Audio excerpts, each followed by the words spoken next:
이 시간 옆에 계시는 분들과 이렇게 인사합니다. 당신은 하나님의 걸작품입니다. 인사해 볼게요. 네, 마음을 담아서 하셔야죠. 마음을 담아서 한 번 더 인사합니다. 우리는 하나님의 걸작품입니다. 얘기하셔도 웃음이 나오시죠? 오늘 예배를 통해서 우리들 한 사람 한 사람이 하나님 앞에서 얼마나 소중하고 귀한 존재인지를 깨닫게 되시기를 주님 이름으로 축원드립니다. 오늘 본문이 사실 수요 예배 때 저희가 나눴던 본문입니다. 그래서 제가 원래는 금요일까지 다른 본문 가지고 토요일 아침까지도 다른 본문 가지고 설교를 준비하고 있었는데 토요일날 새날 기도회를 인도하기 위해서 교회로 오는 길에 그리고 예배를 마치고 토요일날 이제 엎드려서 기도하고 있는데 오늘 본문을 하나님께서 가지고 감동을 많이 주셨습니다. 사실 저한테도 적용이 어려웠던 본문이고 저한테도 큰 은혜가 그리고 도전이 되는 본문이라서 다시 한번 같은 본문을 가지고 이제 말씀을 나누려고 합니다. 토요일날 설교가 그 생선 가시 아시죠? 봄피시 그릴 그 마카 뭔지 아시죠? 심볼 그 생선 뼈다구만 남아 있는 거 그게 수요일 설교라면요 오늘은 생선 살이 다 붙어 있어요. 그러니까 오늘 나눠진 선포되어진 이 말씀을 가지고 같은 본문이지만 은혜가 더 풍성하게 부어지게 되시기를 주님 이름으로 축원드립니다. 우리 기도하고 말씀 나눌게요. 하나님, 이 시간 주님의 말씀이 선포되어집니다. 성령님께서 직접 감동하여 주시고 선포하여 주시옵소서. 그래서 전하는 자나 듣는 자나 말씀의 능력을 통하여서 우리들의 상한 마음도 우리들의 낮은 자존감도 인격도 다 치유되게 하여 주시옵시고 하나님께서 원하시고 기뻐하시는 모습대로 새롭게 우리가 변화될 수 있도록 삶의 부족한 모든 것들이 뒤집어져서 하나님 온전히 거듭날 수 있도록 역사하여 주시고 은혜 베풀어 주시옵소서. 감사합니다. 예수님의 이름으로 기도드립니다. 아멘. 오늘 우리가 살펴볼 사람은요 입다입니다. 입다가 누구냐면은 성경에서 여러 사람들이 인생 역전에 그러한 은혜를 받는데요. 가장 큰 인생 역전의 은혜를 받았던 사람 중에 한 사람이 입다예요. 입다는 원래 아무런 소망이 없는 사람이었습니다. 아무도 관심을 가져주지도 않는 사람이었고요. 사람들이 오히려 싫어하고 미워하는 사람이 입다였습니다. 그런데 그렇게 사람들에게 관심도 사랑도 받지 못했던 입다가 은혜를 받은 다음에 하나님의 은혜를 입은 다음에 어떤 사람으로 바뀌냐면은 참 많은 사람에게 은혜를 부어주는 사람이 돼요.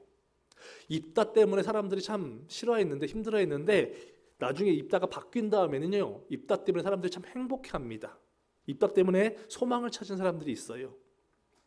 그래서 오늘 이 시간 입다에 대해서 말씀이 선포되어지는데 이 자리에 있는 여러분들 모두에게도 입다에게 부어주신 이 은혜가 동일하게 부어지게 되기를 주님 이름으로 축원드립니다. 특별히 입다가 자기의 삶을 완전히 뒤바꿔 놨거든요. 하나님의 은혜 가운데 그랬던 그 은혜가 여러분들에게도 부어져서 여러분들의 가정도 부족한 부분들을 뒤집어 엎고 직장도 신앙생활도 그리고 여러분들을 통해서 여러분들의 이 지역까지도 그렇게 변화될 수 있는 하나님께서 기뻐하시는 모습으로 온전히 새롭게 될 수 있는 그런 은혜를 공급받게 되시기를 다시 한번 주님 이름으로 축원드립니다. 입다는요 출신이 기생 아들입니다. 태어날 때부터 기생 아들로 태어나가지고 사랑을 못 받았습니다. 아버지가 바람펴서 낳은 자식이기 때문에 아무도 좋아하지 않았어요. 입다는 어린 시절부터 부모와 형제들에게 사랑을 받지 못합니다. 입다 때문에 그 가정이 힘들어졌기 때문에 사람들이 입다를 좋아하지 않았어요. 그리고 입다가 장성해서 청년이 되었을 때 입다는 가족들과 형제들에게 버림을 받습니다. 너는 우리 가족 아니라고, 너 같은 사람은 우리와 함께 살 수 없다고, 너는 우리 아버지 아들이 아니니까 나가라고 해가지고 입다가 쫓겨나요. 집에서 쫓겨난 입다는요 도비라는 이름을 가진 지역으로 갑니다. 그리고 그곳에 가서 정말 그 낮은 자존감과 열등감을 가지고 살았기 때문에 비슷한 사람들을 만나서 살아요. 이렇게 낮은 자존감, 또 열등감, 상처가 많은 사람들, 거칠고 무례한 사람들, 살아남기 위해서 거칠게 살 수밖에 없는 그런 사람들이 함께 모여가지고 같이 살게 됩니다. 그러면서 입다는 거기서 두목 노릇을 해요. 그래서 깡패 두목이 됩니다. 그리고 입다가 도비라는 지역에서 한창 깡패 두목으로서 이렇게 전성기를 누릴 때쯤 그 길르앗 땅에 암몬 족속들이 쳐들어옵니다. 근데 길르앗 군대를 통솔 해서 암몬 그 족속과 싸울 만한 장군이 없었어요. 그래서 길르앗의 장로들이 그때 사람들을 장군으로 세울 만한 사람들을 찾다가 입다 소식을 듣게 돼요. 입다가 우리가 쫓아낸 사람이긴 하지만 이 길르앗 사람 입다가 도비란 땅에 가서 그래도 제법 큰 조직의 지금 보스가 되어서 그 세력을 확장하고 있다는 소식을 듣게 됩니다. 그래서 장로들이 입다를 찾아가요. 입다를 찾아가서 지금 우리가 상황이 어렵게 되었으니까 우리 길르앗 군대, 이스라엘 군대에 사령관이 되어줘서 저 암몬 족속과 싸울 때 우리 군대를 이끌어달라고 제안을 해요. 사령관의 자리를 제안합니다. 근데 이 제안을 받았을 때 입다가 마음이 참 많이 상해요. 오래전에 가족과 형제들에게 버림받은 상처가 이 제안을 받을 때 떠오르게 됩니다. 예전에 기생의 아들이라고 무시하고 너는 사랑구실도 못한다고 조롱하고 쫓아낼 때는 언제고 이제 자기들이 아쉽게 되었다고 자기들이 힘들게 되었다고 입다를 쫓아와서 지금 도와달라고 하니까 입다가 그 말을 들은 다음에 마음이 무척 상합니다. 사사기 11장 6절부터 7절 봅니다. 사사기 11장 6절부터 7절까지 말씀 같이 보도록 하겠습니다. 시작.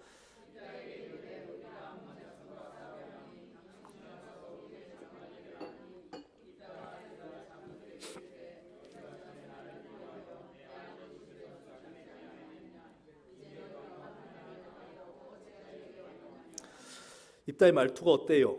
장로들이 쫓아가서 사령관 되어달라고 얘기하니까 왜 나 미워해서 쫓아낼 때는 언제고 지금 와서 너희 어렵다고 나한테 쫓아왔느냐, 이렇게 불만, 상처가 깊이 묻어나여 있는 그렇게 말투를 가지고 어조를 가지고 말을 합니다. 얼마 전까지만 해도 천박하다고, 필요 없다고, 쓸모없는 사람이라고 무시하며 쫓아냈던 사람들이 이제는 아쉽다고 도와달라고 하고 있어요. 찾아와가지고. 여러분 같았으면 어떻게 반응하시겠습니까? 보통 이런 상황이 되면요, 대부분 사람들이 참 마음이 불편할 거예요. 이 상황 자체가 참 어이가 없는 상황입니다. 대부분 사람들은 이런 상황이 되면은 제안을 거절할 것 같습니다. 꼴도 보기 싫으니까 내 앞에서 사라지라고, 두 번 다시 나한테 연락하지 말고 찾아오지 말라고, 나한테 더 이상 이러한 도움 구하지 말라고 쫓아냈을 것 같아요. 자기를 처절하게 버린 사람들이니까, 자기 성장 그 과정 내내 자기를 무시했던 사람들이니까 입다는 아마도 그렇게 행동했을 것 같습니다. 근데 입다는 감정과 상처에 연연하지 않아요. 보통 사람들이었다면 자기가 받은 상처와 감정이 있기 때문에 그 감정과 상처대로 반응을 했을 텐데 입다는 그대로 반응을 하지 않습니다. 입다는 감정과 상처에 연연하는 대신에 상한 감정과 상처를 뛰어넘어서 하나님께서 기뻐하시는 일에 순종을 하는 선택을 합니다. 여기에 인생 역전의 비밀이 숨어 있어요. 인생 역전의 비밀이 뭐냐면요, 자신의 상처와 감정을 뛰어넘는 것이 인생 역전의 그 비밀입니다. 우리는 많은 경우 감정과 상처 때문에 하나님께서 기뻐하신 일에 순종하지 못할 때가 많이 있습니다. 사랑하라고 말씀을 주셨어요. 사랑하라고 감동을 주십니다. 용서하라고 감동을 주십니다. 그런데 그놈의 감정과 상처 때문에 집에 돌아가면요, 사랑이 안 돼요. 용서가 안 됩니다. 남편이 용서가 안 되고요, 배우자가, 아내가 용서가 안 됩니다. 자식이 눈에 들어오질 않아요. 며느리가, 사위가 마음에 들지가 않습니다. 그래서 그 상한 감정과 그 상처를 계속 가지고 살아가요. 교회에서도 마찬가지입니다. 교회 안에서 우리가 서로 품어줘야 된다고 설교가 선포되어지지만 그게 안 되죠.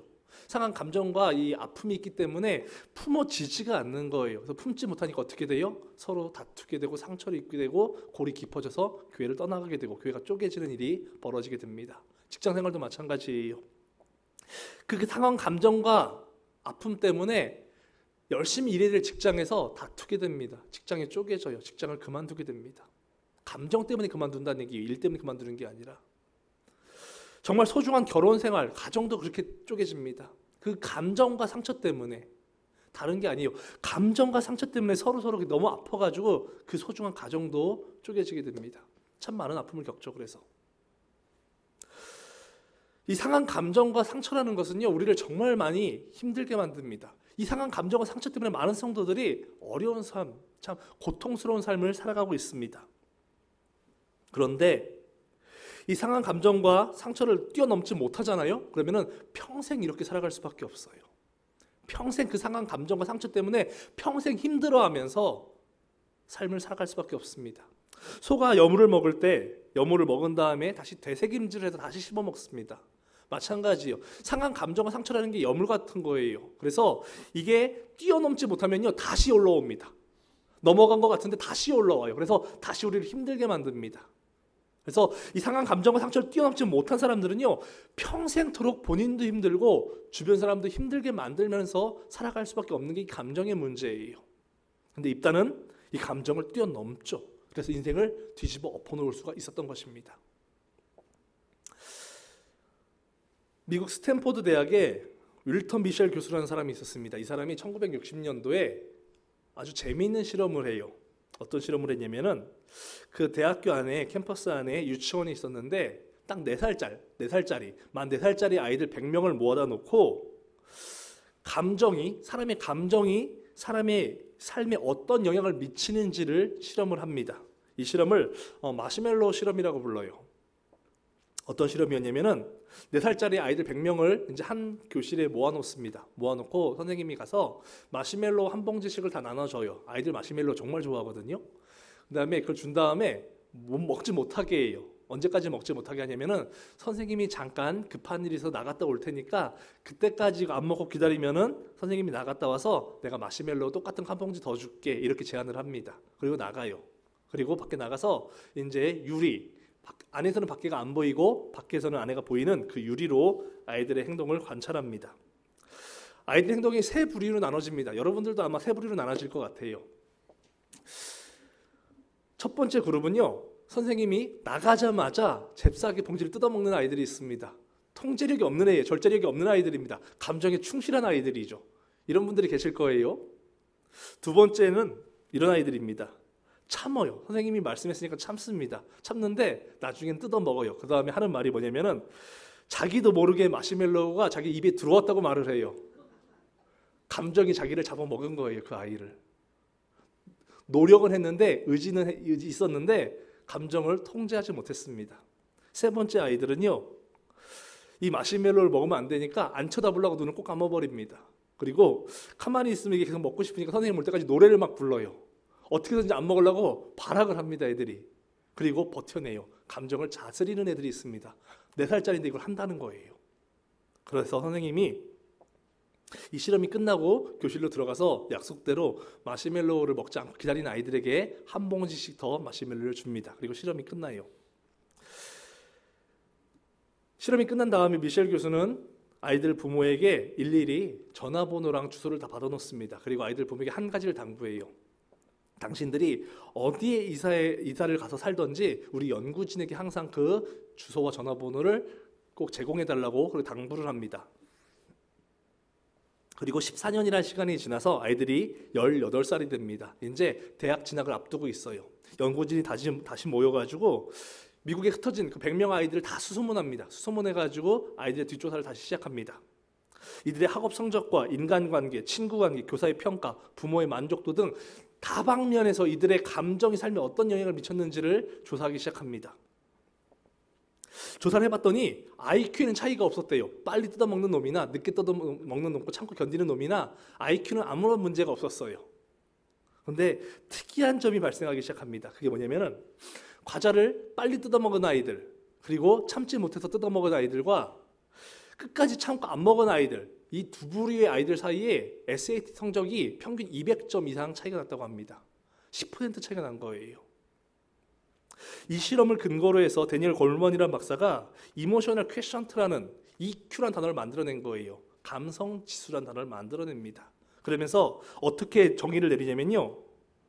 IQ, 지능 지수가 높은 아이들이 아니라 EQ, 감성 지수가 높은 아이들이 사회에서 성공할 가능성이 더 높다고 이제 그렇게 판단을 내립니다. 실제로요, IQ, 사람의 지능은요, 학교와 직장생활, 사회생활 속에서 미치는 영향이 20%밖에 안 된대요. 우리는 IQ에 집중하잖아요. 근데 이 IQ는 우리가 사회생활에서 성공하는 데 미치는 영향이 20%밖에 안 된다고 합니다. 나머지 80%가 EQ라 그래요. 감정을 어떻게 통제하느냐에 따라서 우리의 사회생활이 달라진다는 것입니다. 머리가 좋은 것이 아니라 감정을 더 잘 다스리는 것이 사회생활을 더 잘할 수 있는 비결이라는 거예요. 근데 지금까지 이 얘기는 다 과학자들 얘기고 이제 신앙 얘기를 해봐야죠. 이 IQ보다 EQ가 더 중요하다고 과학자들이 분석을 했습니다. 근데 신앙생활도 이게 마찬가지로 적용이 돼요. 어떻게 적용이 되냐면은 IQ가 높다는 것은 신앙생활에 성경 지식을 많이 아는 거예요. 근데 EQ가 높다는 건 뭐예요? 성경 지식을 아는 만큼 삶 가운데 적용할 수가 있는 게 EQ예요. EQ가 높다는 것은 말씀을 받으면 그 말씀대로 살아갈 수 있는 게, 감정을 다스리고 삶을 다스릴 수 있는 게 EQ의 그 감성 지수입니다. 근데 어떤 사람들이 신앙생활을 더 잘해요? 머리가, 성경을 많이 하는 사람들이 신앙생활을 더 잘합니까? 아니면은 말씀에 순종하고 말씀을 적용하는 사람들이 신앙생활을 더 잘합니까? 누가 더 잘해요?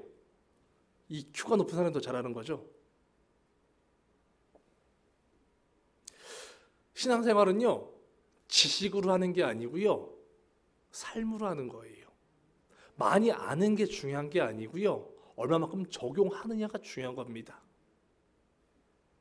오늘 본문의 입다는요, 충분히 감정이 상했어요.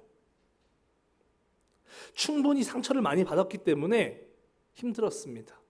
그런데 그 감정과 상처에 연연해하지 않죠. 입다는요, 상한 감정을 뛰어넘은 사람이었어요. 만약에 입다가 상한 감정을 뛰어넘지 못했으면 입다는 어떤 결론을 맺게 될까요? 그냥 평생 깡패 두목으로 살다가 끔찍한 죄를 맞았을 것입니다. 그런데 입다가 감정과 상처를 뛰어넘으니까 인생이 어떻게 바뀌어요? 깡패 두목에서 민족의 지도자로 바뀌었어요. 이게 중요한 포인트예요. 머리로만 신앙생활하는 사람은요, 평생 깡패 두목 노릇 한다는 얘기예요. 그런데 삶에 적용하는 사람들, 감정을 다스릴 수 있는 사람들은 그 깡패 두목과 같은 삶이 민족의 지도자가 되어서 모든 사람들에게 소망을 줄 수 있는 사람으로 바뀔 수가 있다는 겁니다. 입다는요, 마음이 참 불편했어요. 길랏 군대의 사령관 제안을 받았을 때 마음이 참 힘들었습니다. 그럼에도 불구하고 입다는 자신의 상한 감정과 상처에 연연하지 않고 극복합니다. 그리고 하나님께서 기뻐하신 일을 선택합니다. 그 다음에 전쟁에서 승리하고, 전쟁에서 승리한 다음에는 민족의 지도자가 됩니다. 우리도 마찬가지예요. 우리도 바뀌어지지 않는 이 삶을 바꾸기 위해서는요, 도저히 변화될 것 같지 않은 우리 가정을 변화시키기 위해서는 감정을 뛰어넘으셔야 돼요. 감정을, 상처를 뛰어넘지 못하면요, 변화가 될 수가 없습니다. 감정과 상처에 연연하면요, 변화를 경험할 수가 없습니다, 여러분들. 입다처럼 정말 삶을 새롭게 바꾸기 원하신다면요, 감정과 상처를 뛰어넘기를 주님 이름으로 부탁드립니다. 감정과 상처를 뛰어넘으셔야지 하나님께 순종할 수가 있어요. 이거 못 뛰어넘으면요, 항상 말씀 앞에서 막힙니다. 순종이 안 돼요. 이 감정과 상처라는 것 때문에. 이걸 뛰어넘으셔야지 여러분들이 입다처럼 순종할 수가 있는 것입니다. 감정과 상처를 뛰어넘는 성도들이 되셔서 정말 하나님께서 감동 주시면 즉시로 순종하며 살아갈 수 있는 여러분들 모두가 되시기를 주님 이름으로 축원드립니다. 옆에 계시는 분들과 이렇게 인사합니다. 감정과 상처를 뛰어넘읍시다. 여기까지가 지난 주일 설교의 내용을 다듬은 거고요. 오늘은 주일 예배 때 한 가지를 더 말씀을 드리려고 합니다. 어떤 거냐면은 하나님의 인도하심에 대해서 말씀을 드리려고 합니다. 사실 이번 주 제가 받은 은혜가 하나님의 인도하심에 관한 거였어요. 입다는요, 참 불우한 어린 시절을 보낸 사람이었습니다. 태어날 때부터 기생의 아들로 태어났어요. 어린 시절 내내 무시를 당했고 상처를 받고 구박을 당했습니다. 아무도 사랑해 주지 않았어요. 부모와 형제에게 버림받았습니다. 그리고 사람들에게 배척받았습니다. 입다가 쫓겨날 때 아무도 그를 말려주지 않았어요. 아무도 그를 붙잡아주지 않았습니다. 아무도 그를 불쌍히 여겨주지 않았어요. 철저하게 가정에서, 사회에서 버림받고 무시당한 사람이 입다였습니다. 그런데 한 가지, 입다는 그렇게 상처를 받을 만큼, 그렇게 무시를 당할 만큼 잘못한 일이 없었어요. 그렇게 많은 상처를 받았는데 입다는 잘못한 일이 없었다는 거예요. 그만큼 입다는요, 그런 고통을 당할 만큼 고통을 선택한 적도 없었습니다. 잘못을 한 적도 없었고 누구에게 그렇게 상처를 준 적도 없었어요. 아무런 선택도 하지 않았습니다. 그런데 입다는 태어날 때 그 즉시부터 시작해가지고 인생이 바뀌기 전까지 평생 상처에 노출돼서 살아갑니다. 그러면은 입다가 겪은 그 아픔과 고통을 어떻게 설명할 수가 있겠습니까? 도대체 왜 하나님께서는 입다에게 어려서부터 그 죄 없는 입다에게 그렇게 많은 상처와 아픔을 허락하셨냐는 거예요. 우리도 마찬가지입니다. 여러분들 마찬가지, 저도 마찬가지예요. 원하지 않는 상처 받으셨잖아요. 여러분들이 실수하지 않았는데, 잘못하지 않았는데 아픈 일 겪으셨잖아요. 그 원인이 어디에 있냐는 겁니다. 도대체 뭐 때문에 우리가 그렇게 많이 아파야 됐고, 뭐 때문에 우리가 그렇게 많이 힘들어야 됐냐는 거예요. 이유가 어디에 있냐는 겁니다.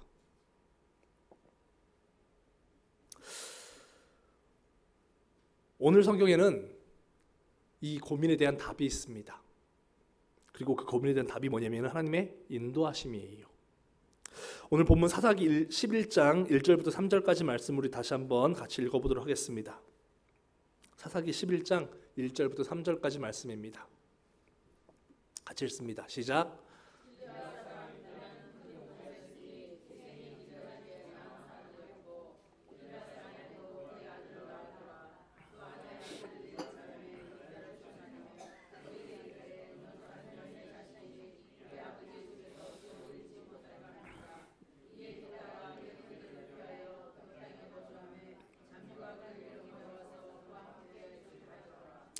일절부터 3절까지 내용을 보면요, 다 입다의 아픔과 상처에 대한 이야기들입니다. 입다는 기생의 아들이었고 형제들이 쫓아냈고 너는 다른 여인의 자식이라고 무시를 당하고 집에서 아버지의 유산도 상속을 받지 못하고 쫓겨납니다. 그리고 형제들을 피해서 어쩔 수 없이 돕당에 거주해서 살게 되는데 잡류, 인정받지 못하는 사람들, 하찮은 사람들, 쓸모없는이라는 단어입니다. 쓸모없는 사람들과 함께 생활하게 됩니다. 1절부터 3절까지 모든 내용이 다 입다의 상처와 아픔에 관한 얘기들이에요. 근데 우리가 주목할 것은 그 상처와 아픔이 아니라 그 앞에 있는 첫 번째 문장이에요. 첫 번째 문장. 11장 1절이 어떻게 시작합니까? 길르앗 사람 입다는 큰 용사였으니라고 시작합니다. 여기에 포커스가 있는 거예요. 하나님의 포커스가 어디에 있냐면요, 길르앗 사람 입다는 큰 용사였으니 하나님의 포커스가 있습니다. 그 다음에 기생의 아들로 태어나기 시작하는 거예요. 성경에서 입다를 소개할 때 입다는 기생의 아들이다라고 시작하는 게 아니에요. 입다는 큰 용사라고 먼저 시작합니다. 큰 용사라는 뜻이 어떤 얘기냐면요, 위대한 지도자라는 뜻입니다. 성경은 입다를 소개할 때 가장 먼저 뭐라고 소개하냐면은 입다는 큰 용사라고 소개하고 있습니다. 그 다음에 그가 겪었던 아픔과 상처를 설명하고 있어요. 이유가 어디에 있습니까? 왜 성경은 길르앗 사람 입다를 소개할 때 그가 큰 용사임을 설명한 다음에 그가 겪은 이렇게 아픔들과 상처들을 설명하고 있겠습니까? 이유는 간단해요. 그것은 뭐냐면은 하나님께서는 입다가 태어나기 전부터 입다를 큰 용사로 예정하셨던 것입니다. 이게 비밀이에요. 하나님께서는요, 입다가 태어나기 전에, 입다가 기생의 아들로 태어나기 전부터 입다를 큰 용사로 쓰시기를 예정하셨어요. 그리고 그렇게 인도하셨던 것입니다. 예정하셨기 때문에 입다가 이스라엘의 지도자로 세워질 수 있도록 그가 어려운 과정에서 태어나게 하셨고, 그 다음에 고통을 겪게 하셨고 인도해 가셨던 거예요. 입다가 이스라엘의 지도자 역할을 잘 감당할 수 있도록 하나님께서는 그를 예정하신 가운데서 인도하셨다는 얘기예요. 입다 입장에서 보면요, 답이 보이지 않는 아픔이었습니다.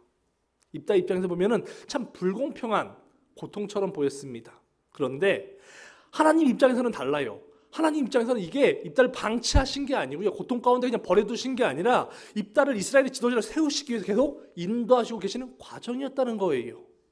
입다는 그것을 몰랐지만 성경은 뭐라고 말씀하고 있냐면 입다는 큰 용사였다고 분명히 말씀하고 있어요. 입다는 큰 용사였기 때문에 기생의 아들로 태어난 것이고, 그 다음에 형제들이 버림받게 된 것이고, 나중에 때가 되었을 때 이스라엘 지도자로 세워지게 되었음을 성경이 그렇게 설명하고 있는 거예요. 하나님께서는요, 요셉을 애굽의 국무총리를 세우실 때도, 모세를 이스라엘의 지도자로 세우실 때도, 다윗을 이스라엘의 왕으로 세우실 때도 모두 다 동일한 훈련 과정을 거치셨습니다. 요셉은 17살 때 형들에게 버림을 받아서 애굽의 노예로 팔려갑니다. 애굽의 노예로 팔려갈 때 요셉이 알았을까요? 나중에 자기가 국무총리가 된다는 사실을요? 절대 몰랐을 거예요. 이때 요셉이 감정에, 상처에 치우쳤으면요, 요셉은 국무총리 못 됐어요. 근데 뛰어넘죠, 감정과 상처를. 그래서 어디까지 버텨요, 이 사람이? 억울한 누명을 쓰고 왕의 죄수가 죄수가 돼서 감옥에 갇혔을 때도 끝까지 버팁니다. 하나님만 신뢰합니다. 인도하심을 바라봤다는 얘기예요. 그리고 나중에 회복이 됩니다. 모세도 마찬가지죠. 모세는 태어난 지 석 달 만에 부모의 손에서 버림받은 자식이었어요. 나일강에 버려진 자식입니다. 한 번만 버려진 게 아니에요. 모세가 40달 되었을 때 모세를 길러준 바로가 버립니다. 모세를 또다시. 형제가 모세를 또 버립니다. 모세는 2번 버림받아요. 그 다음에 광야에서 40년간 방황하게 됩니다. 모세가 광야에서 40년간 방황할 때 내가 나중에 이스라엘 지도자가 될 것을 알았을까요? 모세가? 절대 몰랐어요. 그런데 모세는 감정과 상처에 연연하지 않았습니다. 그때도. 다윗도 마찬가지죠. 다윗이 하나님께 기름 부음을 받습니다. 그 다음에 어떤 일이 벌어진 줄 아십니까? 기름 부음을 받으니까 사울이 죽이려고 쫓아다녀요. 기름 부음을 받았으면 상식적으로 하나님께서 왕을 세우신다고 기름 부음을 주셨으니까 길을 형통하게 인도해 주셔야 되는데 그게 아니라 죽이려고 쫓아다닙니다. 생명의 위협을 느낀다는 얘기예요. 그래서 사울이 죽을 때까지 평생 동안 사울이 죽기 전까지 계속 도망을 다녀야 됐습니다. 아무것도 잘못한 게 없었어요. 다윗이 도망 다닐 때 그 사실을 알았을까요? 내가 나중에 이런 과정을 거쳐가면서 왕이 될 것을 알았을까요? 몰랐을 거예요. 요셉도 모세도 다윗도 입다도 잘못해서 고난당한 게 아니었다는 거예요. 여러분들. 하나님께서 인도하시는 과정이었기 때문에 그 안에 고통과 아픔이 있었다는 것입니다. 물론 그 고통과 아픔은 사람들이 만들어낸 걸 수도 있어요. 근데 하나님께서는 그것도 사용하셨다는 거예요. 저도 참 많은 아픔을 겪으면서 자라났습니다. 여러분들도 뭐 다 아프신 일들이 있으셨겠지만 저도 이제 유독 여러 가지가 아팠었는데 어릴 때는 피부병으로 좀 아팠었어요. 그래서 한 6살, 4살부터 한 6살, 7살 정도 무렵까지는 온몸이 허물이 벗겨지는, 그래서 피가 뚝뚝 흐르는 그런 피부병을 가지고 살았습니다. 또래 아이들은 열심히 놀 때 저는 전국의 병원을 이제 뒤지면서 그렇게 병원을 쫓아다니고 온몸에 하루에 약을 몇 통씩 이제 발라야 되는 그런 고통 속에서 살았습니다. 참 이해가 안 됐어요. 왜 이렇게 아파야 됐는지. 다른 아이들은 건강한데 왜 나는 이렇게 아파야 될까? 근데 이제 철이 좀 6살, 7살 때 이제 좀 생각이 좀 들어올 좀 무렵부터 어떤 게 또 보였냐면은 어머니 아버지 사이가 안 좋다는 걸 보게 돼요. 어머니가 너무 열심히 신앙생활을 하시니까 아버지가 거기에 대해서 이제 불만을 가지시고 이제 뭐 폭력과 폭언 그리고 도박과 알코올, 그다음에 여자 문제들 이렇게 여러 가지 일들로 참 가정을 힘들게 한다는 그런 이제 상처를 받기 시작합니다. 그리고 거의 한 10년 정도 부모님이 항상 이혼의 위기 속에서 이제 자식으로서 스트레스를 받아가면서 성장을 했던 것 같아요. 그래서 한 고등학교 이전까지, 군대 가기 이전까지 별로 좋은 추억이 없습니다. 어린 시절에 대해서 참 많이 아팠고 참 많이 힘들었어요. 그래서 뭐 사춘기 시절 방황도 많이 했지만 참 이유를 몰랐습니다. 왜 이렇게 많이 아파야 됐는지, 왜 이렇게 많이 힘들어야 됐는지, 내가 뭘 잘못했다고 하나님께서 나에게 이런 부모님 허락하셔가지고 이렇게 힘들게 하시는지 이해를 못했어요. 그리고 군대에 가서 이제 신학교를 갑니다. 다른 친구들은 목사 자식들로서 또 집에서 보태줘가지고 학교도 편하게 잘 다니는데 저는 또 학비도 안 대주세요. 부모님이. 또 학비도 벌어야 되고 또 일도 해야 되고 좀 가난을 뼈저리게 체험하게 됩니다. 거기서. 그래서 하나님, 일을 시키셨으면, 사역자를 불러주셨으면, 아니 먹고 사는 거라도 책임져 주셔야지 이것도 안 하면서 또 어떻게 사역은 맡기십니까? 또 이런 원망이 들기 시작해요. 그러면서도 어떻게 버티고 와서 이제 유학까지 왔습니다. 유학 가서도 열심히 이제 또 아르바이트하고 사역하고 그렇게 하는데도 또 항상 부족했죠. 항상 힘들었고 항상 부족했고. 근데 제가 이 모든 어려움을 겪은 다음에 언제 이게 모든 게 하나님의 은혜라는 사실을 알았냐면요, 템파에 온 다음에 알았어요. 템파에 온 다음에. 템파에 와서 보니까, 목회를 하면서 보니까 저와 같은 아픔을 겪고 있는 성도들이 참 많습니다. 피부병 갖고 계시는 분도 계시고, 직장 문제, 또 가정 문제, 핍박하는 문제, 그런 부부간에 이혼하는 갈등의 문제, 또 알코올 중독의 문제, 뭐 여러 가지 외도의 문제, 제가 겪어보니까 알겠어요. 그 심정을. 그래서 이해가 갑니다. 오늘 비가 오니까 생각나는 게 있는데요. 몇 해 전에 저희 집에 비가 샜어요. 빗물이 지붕에서 비가 새가지고 제가 급하게 이제 그 지붕을 보수할 사람을 알아봤습니다. 알아봐가지고 첨부를 주고, 그 당시에 첨부도 없었는데 어떻게 잘 마련해서 첨부를 주고 지붕을 고쳤어요. 고쳤는데 이 사람들이 사기꾼이었어요. 그래서 비가 계속 새는, 더 많이 새는 거예요. 몇 방울씩 뚝뚝 떨어지던 비가 이제 주르륵 셉니다. 그때 하나님께 참 이게 도대체 뭔 일이냐고, 아니 무슨 목사가 이렇게 사기를 맞고 이게 도대체 무슨 일이냐고 참 고민을 많이 했어요. 근데 나중에 보니까 또 비 새는 성도들이 있어요, 집에. 그래서 그 심정도 이해합니다. 그래서 그때는 몰랐는데, 예전에는 몰랐는데 시간이 지나니까 아픔을 통해서 배우게 하시고 훈련시키는 게 있었다는 거예요. 근데 저만 그런 게 아니라 여러분들도 마찬가지예요. 하나님께서 여러분들을 걸작품으로 미리 예정하셨습니다. 입다를 내가 큰 용사 입다라고 하나님께서 정하시고 그다음에 태어나게 출생이 되는 것처럼 여러분들의 삶도 마찬가지예요. 하나님께서 여러분들의 삶을 이미 걸작품으로 예정하신 다음에 출발이 된다는 얘기예요. 근데 뭐가 발목을 잡아요? 우리의 삶을? 감정과 상처가 발목을 잡습니다.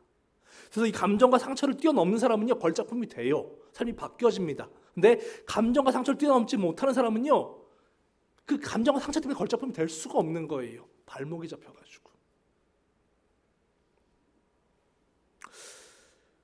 하나님의 인도하심을 여러분들 기억하시길 바랍니다. 여러분들의 삶이 어려웠던 것은요, 여러분들의 잘못이 아니었어요. 하나님께서 인도하셨던 것입니다. 그리고 그 계획은 하나님만 아세요. 때가 되면 가르쳐 주실 거예요. 하나님의 때가 되면 내가 너에게 왜 이렇게 큰 아픔을 줬는지를 말씀해 주실 것입니다. 그리고 우리가 해야 될 일은요, 인도하심을 바라보는 거예요. 하나님께서 나의 삶을 지금도 인도하시고 계심을 바라보면요, 우리는 그렇게 많이 아프다고 할지라도 기쁨과 평안을 누릴 수가 있어요. 왜? 하나님께서 여전히 나를 인도해 가고 계시니까. 우리 로마서 8장 28절 한 절만 찾아보고 말씀을 정리하도록 하겠습니다. 로마서 8장 28절입니다.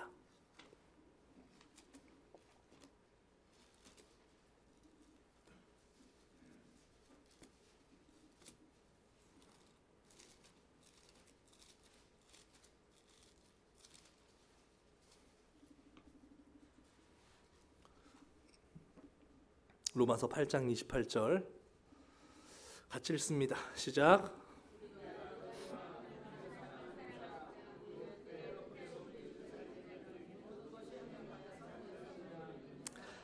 하나님을 사랑하는 자, 하나님께 선택받은 사람들, 하나님께서 계획하신 가운데 태어난 사람들은요, 모든 것이 합력하여 선을 이룬다고 말씀하십니다. 여기서 이 모든 것이 헬라어 파스라는 단어인데 어떤 뜻이냐면요, 정말 모든 거예요. 좋은 것만 모든 것이 아니라 나쁜 것도 포함한 모든 것입니다. 사람들이 실수할 수 있어요. 사람들이 잘못할 수 있습니다.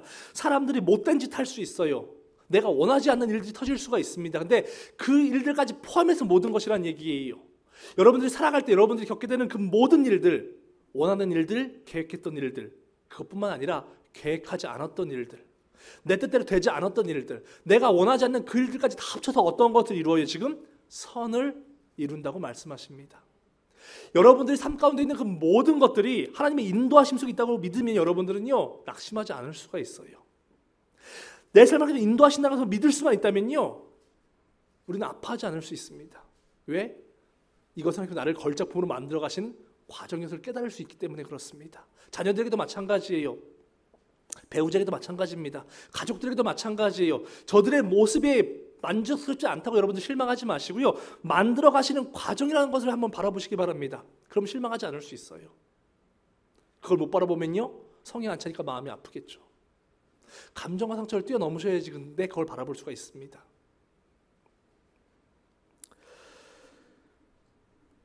많이 아픈 만큼 멋진 작품이 된다는 사실을 기억하시기를 주님 이름으로 축원드립니다.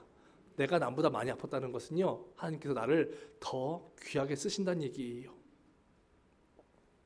하나님께서 우리에게 주시는 모든 아픔과 어려움들에는 다 의미가 있습니다. 사람들이 실수한 것이라고 할지라도 의미가 있어요. 왜냐하면 하나님께서 우리를 예수 그리스도의 보혈로 대가를 지르고 살리신 우리의 자녀들입니다. 하나님 우리에게 절대로 의미 없는 고통을 안 주십니다. 모든 고통에는 그래서 의미가 있어요. 여러분들이 그 고통 가운데서 하나님의 인도하심을 바라보고 감정과 상처만 뛰어넘을 수 있으면요, 그 하나님의 인도하신 뜻을 깨달을 수가 있습니다. 그리고 귀하게 입다처럼 걸작품이 될 수가 있어요. 여러분들의 가정을 변화시키시기 원하시고, 내 변하지 않는 이 삶을 거듭나게 만들고 싶으시고, 또 내 자녀들, 우리 교회, 이 민족에 영향력을 미치고 싶으시다면요, 입다처럼 감정과 상처를 뛰어넘어서 정말 하나님의 인도하심 속에서 날마다 하나님께 순종하며 살아갈 수 있는 여러분들 모두가 되시기를 주님의 이름으로 축원드립니다.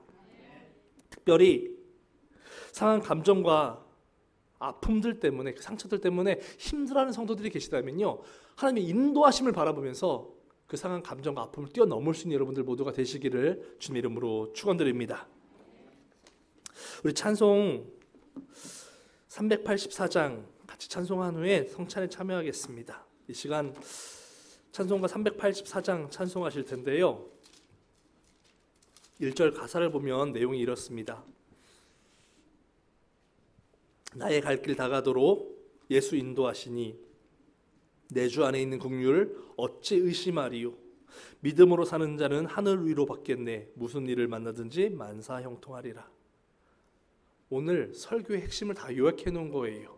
하나님께 인도하심을 바라보는 성도는요, 평안을 누릴 수 있습니다. 그런데 2절 가사 보면 의심하면은 안 된다는 얘기죠. 의심하지 마시고 여러분들 의심하지 않고 인도하심을 바라보면 하늘의 위로를 받을 수가 있습니다. 이 시간 하나님 나를 어디로 인도하시든지 내가 하나님 기쁨으로 따라가기 원합니다. 나를 끝까지 인도하여 주시옵소서. 지금 고백하는 마음을 가지고 우리 마음을 담아서 찬송가 384장 찬송하고 성찬에 참여하도록 하겠습니다.